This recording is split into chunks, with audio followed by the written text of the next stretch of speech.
जय श्री राम, जय बागेश्वर धाम सरकार। दोस्तों, आज के वीडियो में सुख समृद्धि को लाने के लिए कई महत्वपूर्ण उपाय बताए गए हैं। साथ ही ऐसे कुछ कार्यों का वर्णन भी किया गया है जिन्हें अनुचित माना गया है।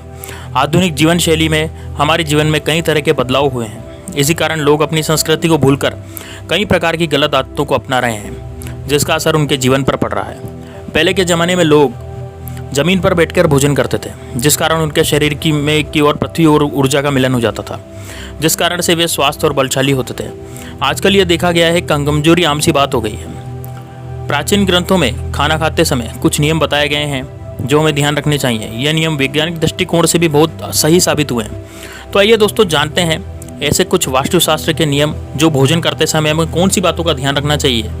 लेकिन उससे पहले आपसे एक रिक्वेस्ट है कि आपको कमेंट बॉक्स में जय श्री राम जरूर लिखना है। दोस्तों, जय श्री राम लिखने से हमारे मानस पटल पर श्री राम का नाम अंकित होता है और हम हमारे जीवन में बहुत ज़्यादा उन्नति करते हैं। लोग तो 108 बार 1008 बार श्री राम का नाम लिखते हैं। हम कमेंट बॉक्स में एक बार तो श्री राम का नाम लिख ही सकते हैं।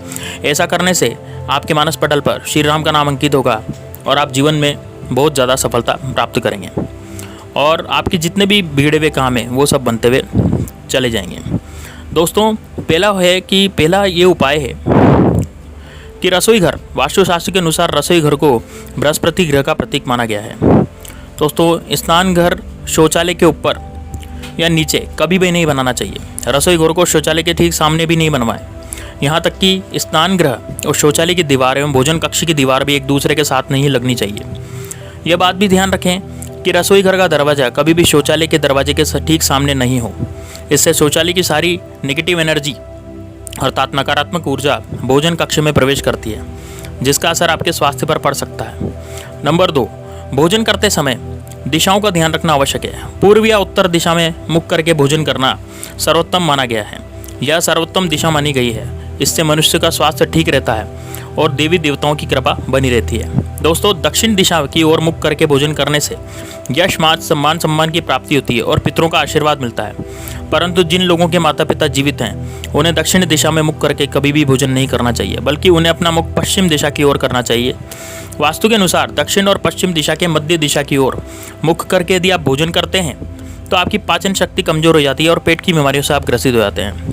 तीसरी बात है दोस्तों, भोजन की शुरुआत करने से पहले अपने हाथ पैर और मुंह धो लेना चाहिए। इससे आपकी आयु में वृद्धि होती है और जमीन पर बैठकर ही भोजन करना चाहिए।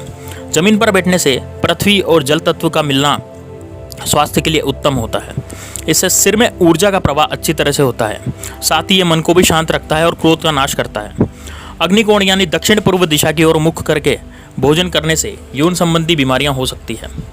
दोस्तों, इसके स्वप्न दोष भी हो सकता है। नंबर 4 के अनुसार आलती पालती मानकर भोजन करना सर्वोत्तम माना गया है। कुर्सी पर बैठकर या आजकल ये देखा गया है कि लोग कुर्सी पर बैठकर पैर हिलाते हुए भोजन करते हैं। दोस्तों, कुर्सी पर बैठ करके और पैर हिलाते हुए भोजन करना बहुत ही ज़्यादा शुभ होता है। इससे लोगों को पैसों की तंगी होती है और जिन्हें धन कमाने की चिंता रहती है और जिन्हें आर्थिक अर्जन करना है, वह पश्चिम दिशा की ओर मुख करके भोजन कर सकते हैं। इस दिशा में भोजन करने से व्यक्ति आर्थिक स्थिति से ठीक हो जाता है और उसके घर में धन धान्य की पूर्ति हो जाती है। दोस्तों, टूटे फूटे और गंदे बर्तनों में कभी भी भोजन नहीं करना चाहिए। तो रसोई घर में यदि आपके टूटे फूटे और गंदे बर्तन रखे हैं तो तुरंत उसे बदल डालें दोस्तों, क्योंकि भगवान का प्रसाद चढ़ाने के लिए भी टूटे फूटे बर्तनों का इस्तेमाल नहीं करना चाहिए। भगवान को यदि आप प्रसाद चढ़ा रहे हैं, भोग लगा रहे हैं, तो आप तांबा, पीतल अथवा चांदी के बर्तनों का ही उपयोग करें। भोजन कभी भी आपको अपने पलंग पर नहीं करना चाहिए। दोस्तों, आजकल देखा जा रहा है कि भोजन टीवी देखते देखते लोग बाग अपने पलंग पर करते हैं। इससे अन्न का अपमान होता है और माँ अन्नपूर्णा नाराज होती है। दोस्तों, बिस्तर रुई से बना हुआ होता है और रुई में होती है गर्मी, लेकिन वह रुई हमारे शरीर में खाना खाते खाते हमारे शरीर से ऊर्जा को निकलने नहीं देती। तो हमारे लीवर की गर्मी निकलती नहीं है और वह हमारे लीवर में ही रह जाती है, हमारे शरीर में ही रुक जाती है, जमीन तक नहीं पहुंच पाती। इससे हमारा पाचन तंत्र और खराब हो जाता है और हमारे शरीर में विकार उत्पन्न हो जाते हैं। दोस्तों, जमीन पर यदि आप बैठकर भोजन करेंगे तो शरीर का तापमान सही रहता है और आपको कोई बीमारी नहीं होती है। 7वां नंबर, भोजन खाने के बाद कुछ लोग थाली में ही अपने हाथ धो लेते हैं। इससे माँ अन्नपूर्णा का अपमान होता है। साथ ही इससे चंद्र और शुक्र भी निम्न हो जाते हैं और घर की बरकत चली जाती है। इसलिए भोजन करने के बाद अपनी थाली में भूल के भी हाथ बेर मत धोएं। दोस्तों, थाली में झूठा छोड़ना भी अन्न का अपमान माना जाता है। इससे माँ अन्नपूर्णा आपको श्राप देती है। नंबर 8, सुबह सुबह रसोई घर में नहाकर ही प्रवेश करें। और अच्छी तरह से हाथ पूर्व मुँह धोकर ही प्रवेश करें।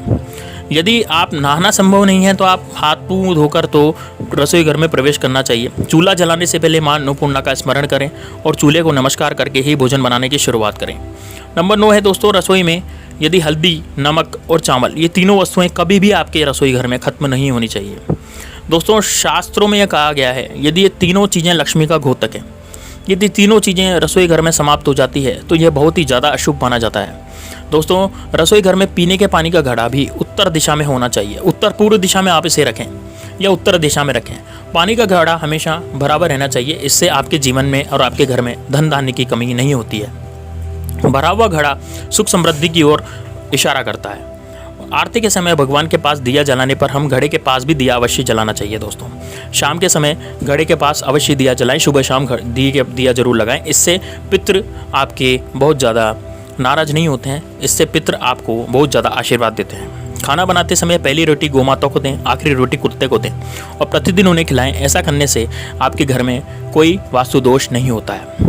माँ अन्नपूर्णा भी आप पर प्रसन्न हो जाती है। रसोई घर में माँ अन्नपूर्णा का वास होता है, इसलिए रसोई घर में कभी भी जूते चप्पल पहनकर नहीं जाना चाहिए। और यदि रसोई घर में सिंक या नल का पाइप खराब पड़ा है और उससे उस पानी टपक रहा है तो बेवजह पानी की बर्बादी होती है। इससे बहुत ही ज़्यादा बुरा प्रभाव पड़ता है।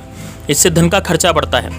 अब जानते हैं कि सुबह उठने से पहले यदि कोई जीव जंतु जैसे कॉकरोच इत्यादि मरा हुआ हो तो क्या करना चाहिए।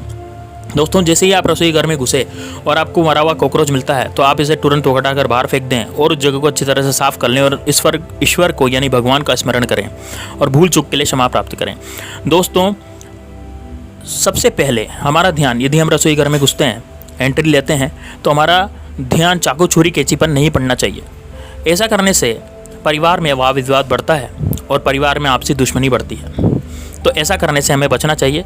तो ऐसी जगह इनको रखें जहां हम सुबह उठते ही हमें दर्शन नहीं करना पड़े और सुबह रसोई में जाते ही हमें चाकू छुरी और कैंची वगैरह के दर्शन नहीं करना पड़े।